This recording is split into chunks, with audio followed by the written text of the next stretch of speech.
Desde 1979, a Fundação Hyatt, dos Estados Unidos, premia arquitetos ou grupo de arquitetos vivos, né, pela qualidade de sua produção, né, pelo histórico da sua produção arquitetônica desenvolvida ao longo da sua carreira profissional. Esse prêmio é chamado, né, o Prêmio de Arquitetura Pritzker, que acontece todo ano e sempre tem e todos os anúncios dos arquitetos laureados ou premiados, né, é feito no começo do ano. Em 2022, tivemos a grata surpresa, que não era tão surpresa assim por conta da qualidade da produção do arquiteto premiado, a escolha do Djibril Francis Kéré, um arquiteto africano, né, originário de Burkina Faso, com uma arquitetura belíssima, sensibilíssima, de uma singeleza, voltando aqui, repetindo, de uma beleza muito singular. Mas ele volta para Burkina Faso para devolver ao país, né, o que ele aprendeu lá fora. E ele faz exatamente isso na sua arquitetura. Ele busca essa integração entre o que ele aprendeu dentro dos conceitos de uma arquitetura contemporânea, dentro dos preceitos de uma arquitetura contemporânea e reinterpreta isso dentro da sua cultura, fazendo com que essa própria cultura sua e africana, de Burkina Faso, impregne aquele conceito de arquitetura contemporânea que ele viu, aprendeu, estudou ao longo dos seus anos de arquitetura, e reconfigure essa arquitetura, cria uma nova arquitetura adequada àquele lugar. Fica muito claro nos projetos dele, né, nas imagens que eu estou colocando aqui na tela, que são imagens do próprio site do Pritzker, né, que essa arquitetura que ele desenvolve tem uma sensibilidade com um lugar muito forte, né, muito adequada ao clima, uma preocupação muito grande também com a funcionalidade dos espaços, né, uma releitura ali dos espaços simbólicos de sua cultura local, mas também uma preocupação muito clara com o aproveitamento, né, das tecnologias existentes no local e também a adequação dessa arquitetura ao clima, né, ao entorno climático, social, cultural, né, do seu país. Né. Ele tem edificações ali ligadas muito à área institucional, não só em Burkina Faso, não só na África, ele tem vários projetos em outros países africanos, mas também fora, na Europa. Então o seu escritório não trabalha ou não atua somente na África, né, mas tem atuação também fora do ambiente, ou fora da própria cultura africana. E é legal isso, enquanto arquiteto, você trabalhar culturas diferentes, entender as culturas e em cima delas você interagir com elas, né, e propor coisas novas, né, coisas diferentes, e aprender com elas também para poder depois você levar para a sua cultura local. Né? Ao mesmo tempo, a escolha do Kéré, que foi, salvo engano, foi o primeiro africano a ganhar um prêmio do Pritzker desde 79, quando foi criado o prêmio, ele nos remete a uma outra discussão, que não é nova, é antiga, né, que é a questão das periferias, né, das arquiteturas periféricas ou dos países periféricos e a sua produção arquitetônica. Né? A gente retoma aqui pelo menos 3 conceitos aqui que eu posso trabalhar nesse vídeo muito rapidamente, que variam de escala. Primeiro, as periferias culturais, né, numa escala mais global, né, os países que estão incluídos aí, os países periféricos, fora desse eixo Nova York, Paris, Milão, né, onde uma produção arquitetônica quase se desenvolve de forma invisível. Não aparece nas grandes mídias, não aparece nas grandes revistas, não aparece nos sites, não é discutida e muito pouco conhecidas pela grande maioria dos arquitetos, dos jovens arquitetos, ou dos arquitetos estudantes, ou dos futuros arquitetos ainda estudantes de arquitetura. Né, e por tabela, muito pouco discutidas. Né. Você inclui aí vários países, inclusive até o Brasil, de certa forma, de certa medida. A outra escala são as periferias descentralizadas. Né? Aí a gente já muda um pouco da noção. Né? Quando a gente fala em periferia aqui agora, nesse caso, é uma questão mais urbana, né? Dessa questão da descentralidade dos centros urbanos. Né? Os subcentros que vão surgindo ao longo dos anos, ao longo dos últimos anos, ou das últimas décadas nas cidades contemporâneas. Muito por conta de novas dinâmicas econômicas mundiais, incluindo aí a globalização. Né? Isso não é um processo novo, isso começa a ocorrer desde o final da década de 60 e se estende ainda nos dias atuais, onde os antigos e tradicionais centros urbanos acabam perdendo seu poder e vários prédios importantes ou instituições importantes se mudam desses antigos centros para outros lugares, para outros centros, outros subcentros, periferias daquele centro original e antigo. E por último, e não muito menos importante, pelo contrário, né, é a questão também urbana das periferias. Né, aí já entra a questão social. Né, o surgimento de áreas periféricas às cidades, geralmente advindo de sérios problemas sociais, né, com pessoas que não têm condições de morar nas áreas oficiais da cidade ou as áreas normais e acabam ocupando áreas subnormais, né? Áreas periféricas à cidade, periféricas ao centro urbano formal, né? Que aí se inclui áreas mais distantes, ou os morros com as favelas que podem ser verticais ou até horizontais, depende muito do relevo da região. Né? Você pega morros, você pega áreas de manguezais, áreas com problemas muito sérios de geológicos, né? De inundações, né? Áreas periféricas ou subnormais ao tecido normal da cidade, dito normal. Né? Então nós temos 3 escalas aqui desse termo periférico. E a própria constituição dessa arquitetura periférica que surge desses lugares. Né? A nível de escala cultural dos países, a gente puxa aqui, por exemplo, historiadores como Marina Weissmann, em seu livro O Interior da História, né, onde ela faz todo um levantamento historiográfico da arquitetura na América Latina, dessa discussão dessa arquitetura que se desenvolve aqui na América Latina desde a época da colonização, né, que influência essa colonização teve aqui na América Latina, que a gente pode transportar, por exemplo, o que ela discute aqui, para essa questão periférica dos países que desenvolvem uma arquitetura que poucos conhecem, como, por exemplo, os projetos do Kéré em Burkina Faso. Né? Quantos estudantes de arquitetura ouviram falar dele antes desse prêmio? Precisou dele ganhar um prêmio, ser laureado com um prêmio internacional, que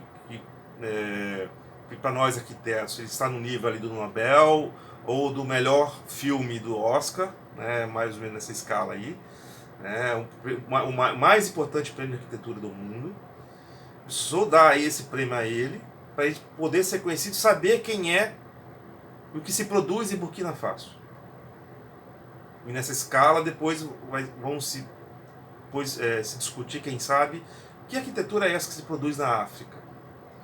Do mesmo modo, que arquitetura a gente pode encontrar, por exemplo, em países da América Latina, tirando o Brasil. Todos esses países da América Latina que também produzem uma arquitetura, que tem uma base colonial, né? Uma origem colonial, o que Marina Weissmann fala aqui no seu livro, dessa relação dessa relação entre centro e periferia, né, que existe desde a época ali das colônias portuguesas e espanholas, né, a forma como elas influenciaram de alguma medida a produção arquitetônica desses países, né, com a chegada de construtores, de tecnologias e até mesmo de estilos através de manuais e tratados, mas essa chegada, essa entrada dessa influência externa nunca foi algo muito organizado, né, numa linha temporal muito certa, não seguia os mesmos cânones, os mesmos períodos, a mesma periodização estilística da Europa, por exemplo. Eles entravam sempre em períodos diferentes, com influências diferentes, com conhecimentos de pessoas diferentes, né, com mão de obras que vinham de fora, às vezes diferentes, que tinham que se adaptar às novas realidades de cada colônia. Né? Então, essa própria arquitetura que vinha de fora já vinha impregnada, já chegava impregnada nesses países de uma realidade muito diferente da Europa. Né? Então, essa relação periférica sempre foi conturbada. Como ela fala no livro, essas influências eram transculturais, porque eram influências que foram... esses elementos culturais, arquitetônicos, né, e urbanísticos que chegavam, eles eram reinterpretados, ou transformados de acordo com as circunstâncias históricas, culturais e tecnológicas de cada lugar, de cada local. Ao mesmo tempo, como essas influências transculturais que chegavam aqui se adaptavam, se transformavam, elas também não eram muito rígidas, eram muito frágeis. E essa fragilidade também é uma marca muito clara dessa arquitetura latino-americana, né, que é muito formada por uma descontinuidade, né, dos processos arquitetônicos e estilísticos, arquitetônicos e urbanos, né, e também formado por rupturas. Né, você sempre havia ali alterações estilísticas de acordo com as necessidades. Né, então as arquiteturas se adaptavam, os estilos também se adaptavam as culturas locais, né? Se rompia às vezes um tratado, um conceito tratadístico para se adaptar às necessidades locais, às culturas locais, às relações simbólicas, significativas da população que ele vivia. Como ela deixa muito claro, não era um processo de fixação, não se fixavam muito fortemente, eram até muito frágeis e fracos, né? Ao mesmo tempo, ele sempre era um processo de construção e destruição, de eternas construções e eternas destruições. Então, sempre, por exemplo, o tecido urbano foi sempre um termo muito comum, né? Eram palimpsestos, né? Eram sobreposições de camadas e camadas de novas construções, novas malhas, novas histórias, novas construções que iam se sobrepondo à cidade anterior, né? Até os dias atuais, né? A cidade vai sendo reconstruída à medida que há a necessidade de mais espaços e novos espaços, ou uma nova linguagem, por exemplo. Hoje o papel de metrópole, ou de metrópoles, está muito preso ainda nesse grande eixo Estados Unidos e Europa, né? Que eu brinquei aqui, Nova York, Paris e Milão, né? Na produção dos conteúdos culturais, os conteúdos de influência arquitetônica, né, e os países periféricos ficam à mercê disso, né, muito à margem, literalmente à margem, né, que é um outro conceito de questão da periferia, dessas discussões teóricas e práticas da arquitetura. Né, e aí precisa de um prêmio como esse, Buquerê, para você lembrar que a arquitetura em Burkina Faso existe. A arquitetura na África existe. Né? Em outros países também. Na América Latina, na Ásia. Países até então desconhecidos, mas que produzem uma boa arquitetura e, em geral, muito adequada ao seu contexto natural, né? Tecnológico, social e tudo mais.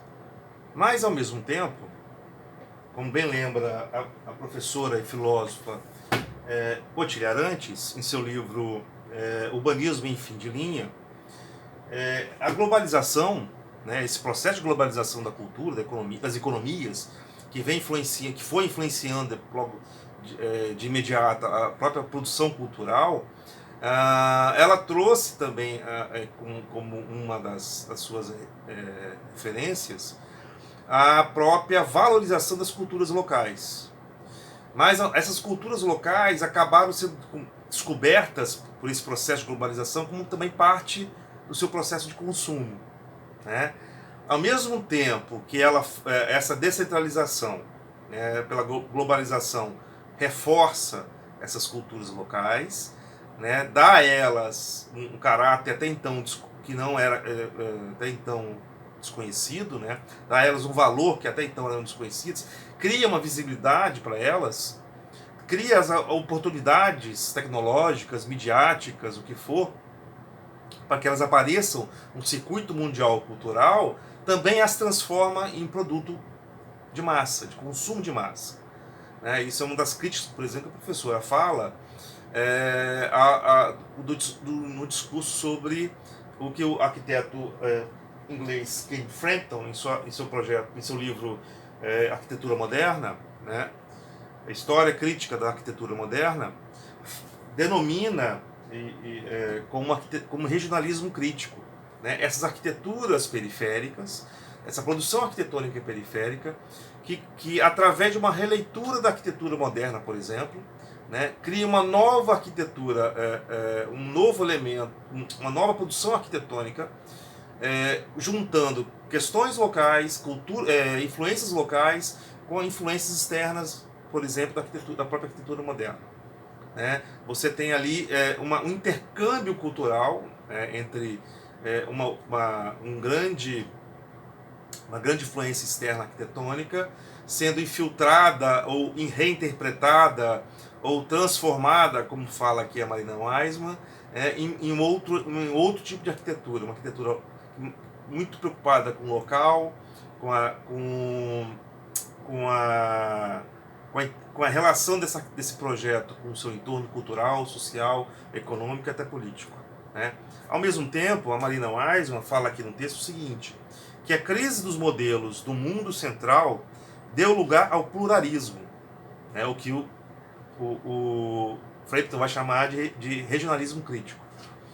Acabou com o monopólio cultural dos grandes países do Ocidente e, com isso, sancionou a legitimação dos diversos projetos locais, da descentralização dos modelos, uma possibilidade nem sempre aproveitada pelos atores locais, porque não é simplesmente também, como ela explica mais à frente, você levar essa influência externa para os lugares, para as localidades. Precisa também ter todo um aparato tecnológico, de apoio, de pessoal, de educação, para que essas pessoas absorvam essa influência externa e a reconfigure, né, com suas próprias influências culturais locais.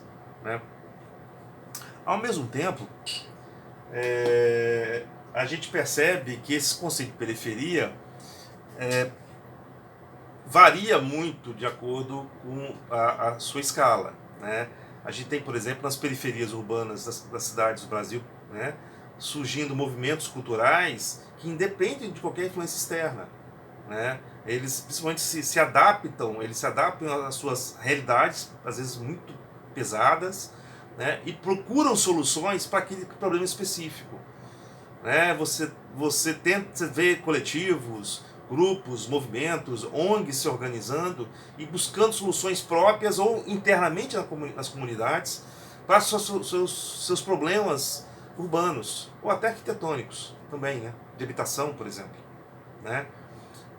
Uma das discussões atuais, eu já falei em outros vídeos, uma das consequências dessa discussão são os ATs, as assistências técnicas para habitação de interesse social, que surgem tanto de movimentos sociais locais, como de grupos organizados de arquitetos, urbanistas e pessoas preocupadas com a qualidade de habitação nas periferias. Ao mesmo tempo, também, quando a gente fala a questão dos centros periféricos, urbanos, essa reinvenção do centro, do antigo centro, você tem novos polos surgindo, nas cidades, nas grandes cidades, por exemplo, das metrópoles, surgindo, e o próprio centro antigo se reinventando. Os próprios moradores se organizando, moradores ou donos de comércio, se organizando em movimentos também sociais, em busca de novos atrativos, melhor dizendo, para que os antigos centros se mantenham vivos e importantes, e são importantes. historicamente eles são importantes porque dali se originou toda as cidades, ou grande parte das cidades, né? Então a importância é uma importância histórica que acabou se perdendo uma importância, né, de poder, né, do poder legislativo, do poder municipal, né, como centro do poder municipal, para outros centros mais organizados, mais estruturados, que o centro antigo não dava não dava essa estrutura, né? Então esse conceito de periferia é bem interessante porque ele é bem amplo, né? A gente pode discutir vários temas diferentes dentro desse conceito de periférico, do ser periférico. Quem é esse ser periférico? Que escala ele está incluso?